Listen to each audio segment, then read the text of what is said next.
கடந்த 50 நாட்களில் 100 முறை முதலமைச்சர் ஜோசப் விஜயிடம் வலியுறுத்தியும் காவிரி மேகதாது சிக்கல் தொடர்பாக அனைத்து கட்சி கூட்டம் கூட்டப்படவில்லை என குற்றம் சாட்டியுள்ள பாமக தலைவர் அன்புமணி ராமதாஸ், கூட்டுறவு வங்கிகளில் பயிர்க்கடனை தள்ளுபடி செய்ய மேலும் 17,000 கோடி ரூபாய் கடன் வாங்குவதில் தவறில்லை எனவும், மராட்டியத்தில் 36,000 கோடி ரூபாய் பயிர்க்கடன் தள்ளுபடி செய்யப்பட்டுள்ளதாகவும் தெரிவித்துள்ளார்.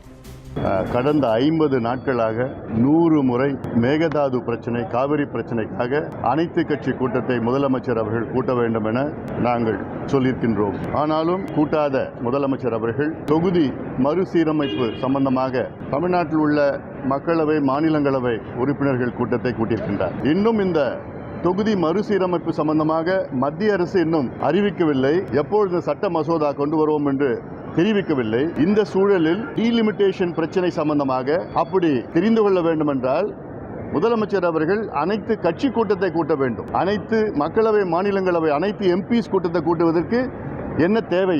4.25 லட்சம் கோடி பட்ஜெட்டை போடுறீங்க, இன்னொரு 15,000 கோடி கூடுதலாக விவசாயிகளுக்கு நாங்கள் கடன் முழுமையாக கூட்டுறவு கடனை தள்ளுபடி செய்கிறோன்னு அறிவிக்கிறதுக்கு உங்களுக்கு என்ன பிரச்சனை?